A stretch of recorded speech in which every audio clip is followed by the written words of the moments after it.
I wish I knew this Amazon advertising strategy when I first started running Amazon ads. We're going to be going over a single exact match keyword in sponsored products. And the goal is to find one winning keyword. The more winning keywords you have, the easier it is to manage Amazon ads and to succeed on Amazon. I'm Josh Hackett, CEO and founder of EHP Consulting Group. We're an Amazon management and consulting firm that helps sellers like you sell and succeed on Amazon.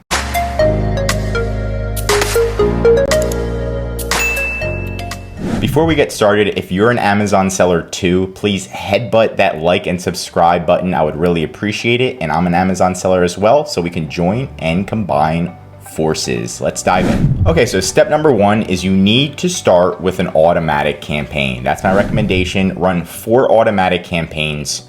So you're gonna have 4 separate campaigns. Campaign number 1, look down here, 1, 2, 3, 4. They should all be automatic. Start with $5 a day or $10 a day per campaign. If you have more, that's great. And again, if you don't know how to start an automatic campaign, I'll show you very quickly. So you're just gonna go click create ads. You're gonna click sponsored products. You're gonna choose your product and then make sure it says automatic targeting. So put automatic targeting and then default bid, yada, yada. Dynamic bids up and down. You can start with by dynamic bids down first, and then you can launch the portfolio. One other thing before you launch that automatic portfolio is the 4 campaigns you're going to make is 1 close match, 1 loose match, 1 substitute, and 1 complement. So you're going to pretty much turn these off, and I'm going to call this the automatic close match. Then you make another campaign, and you just have this one turned on. Automatic loose match, automatic substitute, and then you're gonna have the final one, which is the automatic complements. So now you have 4 automatic campaigns. 1's close match, 1's loose match, 1's substitute, 1's complements. You're gonna run those for 30 days. Make sure the bid's solid. If the 75 cents isn't doing it, you might have to increase it to like $1.50, $1.25, depending on your category you sell on Amazon. Make sure they're all spending money for the first 30 days, let them run. You could do 14 days if you wanted, but 30 days is optimal. And then we'll go to step 2. So step 2 is pulling that advertising search report. So all those automatic campaigns, Amazon's finding keywords for you that work, and we're getting actual customer data. You're gonna go to that sponsored ads reports right here. You're gonna click on that, and then you're gonna download a sponsored products report, and then we're gonna open it up together and filter the data. Okay, so here's the data from our sponsored product report, and you're gonna wanna filter it by either, hopefully your product's in a portfolio, but pretty much what you wanna do is just filter it by 1 product. So you just wanna focus on 1 product. We're just gonna focus on one of our products, and it's all in 1 portfolio. So I'm gonna filter this, and then I'm just gonna make sure it's only doing 1, I only have 1 portfolio for this account, and we are just going to filter it like that, just for the specific portfolio or the specific product, only show that. And then you're gonna go and to the right, and we're gonna filter this even further. Okay, so this is all we need is column I, K, M, N, O, and P. So the other, I'm gonna hide L, I'm gonna hide J. If you wanna make it super organized, you can hide all of the rest of them, but these are the only columns that you really need. And you're gonna filter it by ACOS, the lower the better. I'm gonna show you a cheat sheet in a second, but let's go to smallest to largest. So we've got a lot of good data right here after running it for 30 days. And let me just show you a little cheat sheet on ACOS. Okay, so this is a little blurry, but this is my cheat sheet on ACOS. Pretty much, if you have below 29% ACOS, it's considered amazing. So 0 to 29, you're doing amazing. Between 30% and 50%, it's considered good. 51% to 75, it's okay. 76 to 99%, it's considered bad.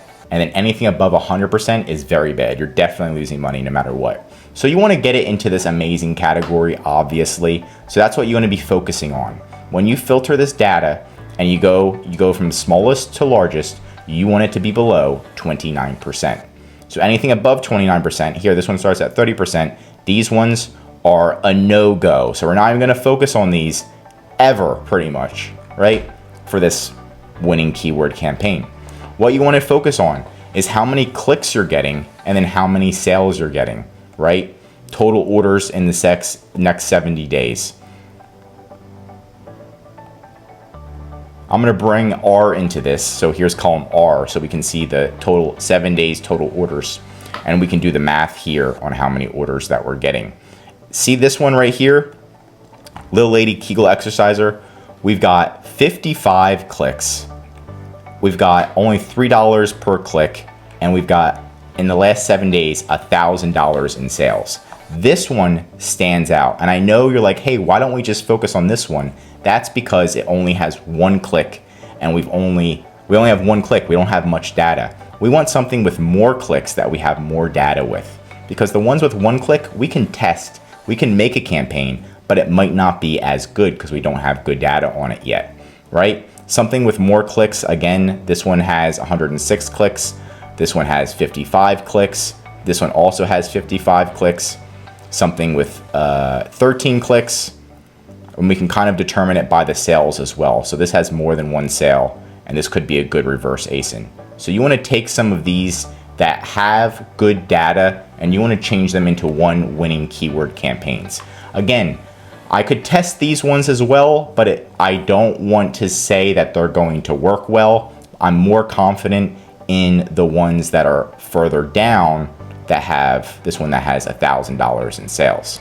So I'm going to copy this keyword and I'm going to make it into a winning keyword campaign. So all you do is go back to create a campaign and you go back to sponsored products. You pick your product.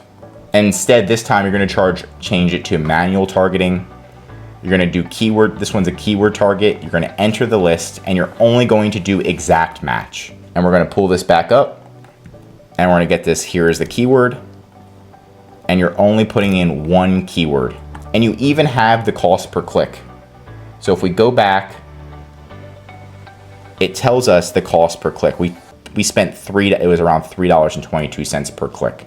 So what are we gonna do? We're gonna do we already have the data. Let's do $3.22. We can try to reduce it later, right? But we know this is a good keyword. That's it, right? You're gonna come here, you're gonna do dynamic bids down only. I don't wanna be spending more than $3.22 because we already know. Maybe we can try to increase this if we want. If you want to do 10% to get to the top of the search. But again, I don't think it's really necessary right now. And you're just going to change the keyword to 1 winning keyword campaign. And I can change it to exact. You can change it how you like it. We have a formula on how we do our titles, but this is a good example where you know it's a 1 keyword campaign. It's an exact match. It's supposed to be a winner because it has a lot of data that we saw before. It's got over $1,000 of sales from that 1 keyword. So this is potentially a winning keyword. If we tried a different keyword like this one, instead of like this one right here, it doesn't have that much data, but it looks promising. We could call it a test. Instead of a winning keyword exact campaign, we can call it a test keyword campaign. So that's pretty much how you do it. You just do exact match because they're exactly from the customer and you launch this. And this one is most likely going to do really good because we already have the data for it. We already have the data that shows that it's going to do good. And it's only 1 keyword, so it's extremely easy to manage these type of campaigns. Once we see this is running and it's generating sales, what we want to do is we just want to find more 1 keyword exact campaigns that are winning. If you have 10 winning keywords, you're going to be dominating that area. You're going to be ranking for it organically, and you're going to be ranking for it via the advertising platform. That's going to be a great opportunity for you to generate more sales. The more winning keywords you have, the better you are at running Amazon ads and ranking and selling on Amazon. One thing that I see a lot of sellers doing is they get a lot of keywords, 10, 20, and they shove them all into 1 campaign and they put like $5 a day or $10 a day. You need to know that it's harder to manage those types of campaigns. It takes a lot more time, a lot more energy, and your budget isn't being properly spent. So it's better to diverse your budget to $5 a day and have each campaign be $5 a day with 1 keyword in it so you can see what keywords are working instead of just shoving it all on a list and saying, hey, what the heck is going on when you see that only it's spending it for 1 keyword. So that's my recommendation. This is a really good tool and a really good way to sell on Amazon and dominate Amazon ads. If you need help, feel free to contact EHP. This is what we specialize in.